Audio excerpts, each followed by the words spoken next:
السلام علیکم، میں ہوں آپ کی ہوسٹ عافیہ وجاہت اور آپ دیکھ رہے ہیں میمن نیوز چینل. ایک بار پھر ہم آپ کے سامنے لے کر حاضر ہیں WMO امپاورنگ تھرو انکلوژن کا پروگرام خصوصی بچے اور ان کی صحت.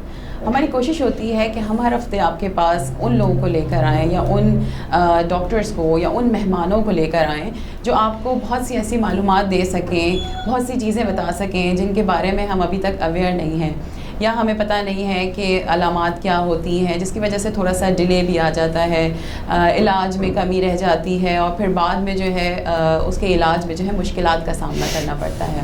ہماری کوشش یہی ہوتی ہے کہ ہم ان ڈاکٹرز کو لے کر آئیں جو اپنی فیلڈ میں ایک بہت نام کما رہے ہیں، لوگوں کے لیے بہت خدمت کر رہے ہیں، اسپیشلی جو خصوصی بچے ہیں ان کے لیے وہ خاص کام کر رہے ہیں جو شاید ہم اور آپ عام طور پہ نہیں کر پا رہے ہوتے. ہمارے ساتھ آج جو خاتون شخصیت ہیں وہ ویسے تو کسی بھی تعارف کی محتاج نہیں ہیں. ایک بہت بڑا نام ہے پاکستان کے لیے، بہت بڑے کام ہیں ان کے پاکستان کے لیے. ایک بہت ہی مایہ ناز شخصیت ہیں جن کا نام ہے ڈاکٹر شہناز ابراہیم. ڈاکٹر شہناز ابراہیم پاکستان کی پہلی پروفیسر ہیں جنہوں نے فیلوشپ پروگرام کا آغاز کیا اور آج الحمدللہ ان کے انڈر سپرویژن بہت سے ڈاکٹرز ہیں جو اپنی فیلڈ میں پیڈز نیورولوجی میں بہت اہم کردار پلے کر رہے ہیں. ڈاکٹر شہناز ابراہیم کے ساتھ ساتھ ہمارے ساتھ جو موجود ہیں وہ ہے ڈاکٹر غفار بلو جو پروفیسر آف ایمریٹس اور پاکستان کا ایک بہت ہی مایہ ناز شخصیت، ستارہ امتیاز. تو انشاءاللہ آج ہم ان سے بہت کچھ لرن کرنے کی کوشش کریں گے، بہت سے سوالات کریں گے اور کوشش کریں گے کہ ہم بہت کچھ آپ کو آج بتا سکیں. تو کیسی ہیں ڈاکٹر صاحب آپ؟ السلام علیکم. السلام علیکم. بالکل ٹھیک ہوں، شکریہ آپ نے دعوت کی ہے مجھے. آپ کا بہت بہت شکریہ، آپ ہمارے پروگرام میں آئی قیمتی وقت لے کے آج آپ نے ٹائم نکالا. السلام علیکم ڈاکٹر صاحب، کیسے ہیں آپ؟ جی شکریہ عافیہ. جیسے آپ نے پروگرام میں بتایا، یہ خصوصی بچوں کے لیے ہم نے پروگرام شروع کیا ہوا ہے اور مختلف شعبے سے ہم اسپیشلسٹ ہیں ان کو بلاتے ہیں. بالکل. ہمارے ساتھ پہلے پروگرام میں ڈاکٹر سہیل سالات آئے تھے. اس کے بعد ہمارے پاس سندھ کے جو خصوصی بچوں کے لیے تعلیم کا پروگرام دیکھ بھال کر رہے ہیں اس کے ڈائریکٹر آئے تھے جمنداس صاحب. آج ہماری خوش قسمتی ہے کہ ہمارے ساتھ پروفیسر شہناز ابراہیم ہیں اور ہمیں بڑا فخر ہے کہ پاکستان کی سب سے پہلی خاتون ہیں بالکل جنہوں نے پیڈیاٹرک نیورولوجی میں اسپیشلائز کیا. خود دنیا کا بہترین ادارہ جو ہے بچوں کے علاج کا وہ ہے ہاسپٹل فار سک چلڈرن ٹورنٹو کینیڈا. وہاں انہوں نے جا کے خاص تربیت لی اور نہ صرف وہ تربیت لی بلکہ ہم نے بڑا فخر کہ واپس آئیں. واپس آنے کے بعد یہ تربیت یہاں پاکستان کے ڈاکٹرز کے لیے شروع کی اور الحمدللہ انہوں نے کافی ڈاکٹرز ہیں ان کو یہ تربیت دی ہے اور مختلف ہاسپٹلس میں وہ لوگ کام کر رہے ہیں، بڑا اچھا کام کر رہے ہیں. لیکن برڈن اتنا ہے، کام کا بوجھ اتنا ہے کہ وہ بالکل پریشان ہو جاتے ہیں. میں خود جیسے شروع میں بتا رہا تھا کہ جب میں 100 بچے دیکھتا ہوں تو اس میں سے 30 بچے ایسے ہوتے ہیں جن میں کسی نہ کسی قسم کی معذوری ہوتی ہے. لیکن سب سے زیادہ جو معذوری ہوتی ہے وہ دماغی امراض کی ہوتی ہے. میں کہتا ہوں یا اللہ اتنا برڈن یہ کیسے کم ہوگا جب تک ہم دماغی امراض کے اسپیشلسٹ اتنے پیدا نہیں کریں گے اور ریہیبلیٹیشن سینٹر کہ ان کو خصوصی علاج کیا جائے. جب تک یہ نہیں ہوگا تو یہ بچے کیا کریں گے. اور بڑا افسوس یہ ہوتا ہے کہ اتنی دیر میں آتے ہیں، کوئی 6 سال میں، کوئی 7ویں سال میں، وہ بڑی دیر ہو جاتی ہے. آج ہم بات کریں گے نا ڈاکٹر شہناز سے کہ ایسا کیا کیا جائے کہ ہم ارلی جو ڈیڈکشنز ہوتی ہیں یا پریونٹیو میجرز ہوتے ہیں وہ لے سکیں. یا ہم پیدائش سے پہلے ڈاکٹر صاحبہ سے میرا سوال ہوگا کہ ایسا کیا کر سکتے ہیں پیدائش سے پہلے کہ ہم اس بیماری کو جان سکیں کہ آنے والے بچے میں ایسی علامات ہو سکتی ہیں یا اس کو بچا سکیں. کوئی ایسی ویکسینیشنز وغیرہ موجود ہیں؟ اس کے 2 نظریے ہیں دیکھنے کے لیے عافیہ. بہت اچھا سوال ہے آپ کا. جو چیز پریونٹیبل ہے وہ انفیکشن ہے اور ڈلیوری کے دوران جو بچے میں پرابلم آتی ہے آکسیجن کی کمی ہے. یہ دونوں چیزیں ہم اس کو کنٹرول کر سکتے ہیں.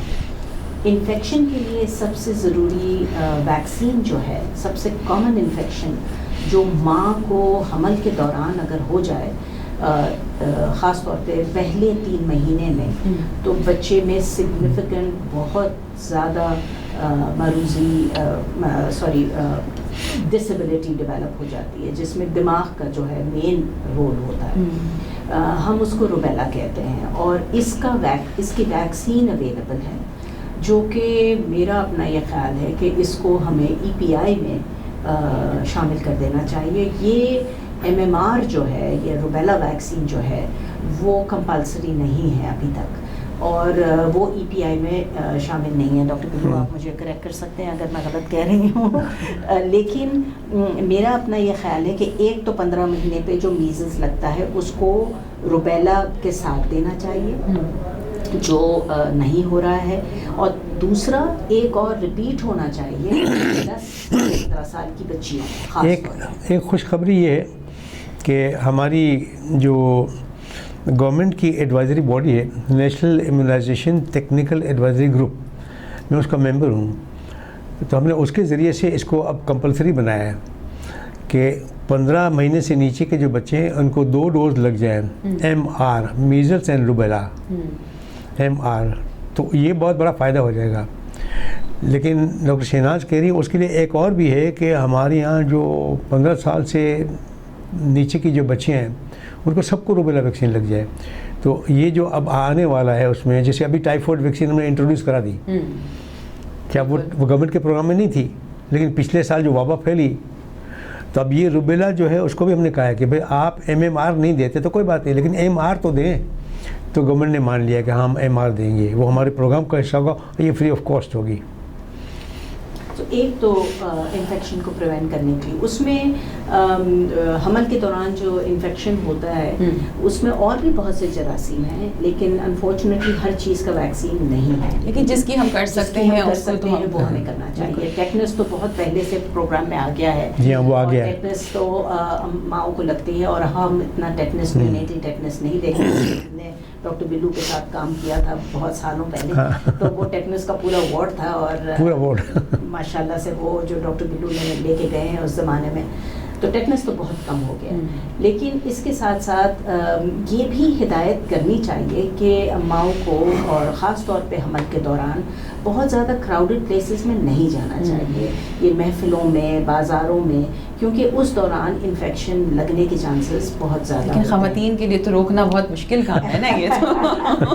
میرا اپنا یہ خیال ہے کہ تھوڑی سی حفاظت سے بہت سارے مسائل سے ہم بچ سکتے ہیں. ہم نے یاد رکھنا ہے، ہم نے کراؤڈڈ پلیس میں نہیں جانا ہے، اور روبیلا ویکسین جو ہے وہ بچیوں کی کروانی ہے، 15 سے 16 سال کی عمر کی بچیوں. بالکل اس چیز کو ہم نے بہت اچھے سے ذہن نشین کر لینا ہے، کیونکہ ہم آگے آنے والی بیماریوں سے بچ سکتے ہیں. جی ڈاکٹر صاحب کنٹینیو. دوسرا جو طریقہ کار ہے جو کہ دماغی امراض کا سب سے بڑی وجہ ہے، وہ ہے ڈیلیوری. اور I'm sure doctor Sohail سلاد نے آپ کے پچھلے پروگرام میں یہ بہت اس کے اوپر بحث کی ہوگی یا بات کی ہوگی. لیکن ہماری جو عورتیں ڈیلیور کرتی ہیں وہ جو گھروں میں کرتی ہیں، دائی کے ساتھ کرتی ہے، جو دائی ہمارا بہت پرانا پروگرام بھی ہے جو چل رہا ہے، بہت اچھا چل رہا ہے، لیکن اس کو بہتر کرنے کی ضرورت ہے. وہ لیڈی ہیلتھ ورکر اور لیڈی ہیلتھ وزٹر کا پروگرام ہے، جس میں لیڈی ہیلتھ وزٹر کو ہم ٹرین صحیح طرح سے کریں. لیکن جو دائی ہیں، جو کمیونٹی میں دائیز ہیں، ان کا بھی ٹریننگ پروگرام تھا جو بہت سال پہلے ہمیں پتہ ہے کہ وہ ٹریننگ کے پروگرام چل رہے تھے. اس کو تھوڑا سا اسٹرانگ کرنے کی ضرورت ہے، اس کو یہ بتانے کی ضرورت ہے کہ کہاں پر بچوں کی حفاظت کے لیے، کہ ماں کی حفاظت کے لیے کہ اس کی لمیٹیشن کیا ہے، کہ وہ ہر صورت پہ ڈیلیور کرنے کی کوشش نہ کرے. جب بچہ پھنس جائے یا کچھ ہو جائے تو قریبی ہسپتال میں جانا ضروری ہے. ماؤں کی اینٹی نیٹل ٹیسٹ جو ایگزامینیشنز ہیں، وہ سب چیزیں باقاعدہ سے ہونی چاہیے، ان دائیوں کو سکھایا جانا چاہیے. آئی ایم شیور وہ آتا ہے ان کو، لیکن تھوڑی سی حفاظت اور ان کو سکھانی چاہیے کہ کس طرح سے ڈلیوری کرنی ہے، اور بیبیز کو کس طرح ڈلیور کر کے پھر صحیح جگہ پہ منتقل کرنا بھی بہت ضروری ہے. وہ ٹائم پیریڈ کروشل ہوتا ہے. اگر بچے کو کوئی آکسیجن کی کمی ہوئی ہے تو وہ پوائنٹ سے لے کے ہاسپٹل تک پہنچنا بھی بہت ضروری ہے. تو ظاہر ہے ہمارے بیسک ہیلتھ یونٹس، ہمارے رورل ہیلتھ سینٹرز، ان کو ڈیولپ ہونا بہت ضروری ہے، بہت ضروری ہے. اور پھر ماؤں کو اتنی آگاہی ہونی چاہیے کہ کس جگہ پہ جانا ہے جہاں پہ ہمیں بہتر سروسز مل سکتی ہیں، کیونکہ اکثر ہم اگنور کر دیتے ہیں، اور جو چھوٹی سی ایک چیز ہوتی ہے اور اس کے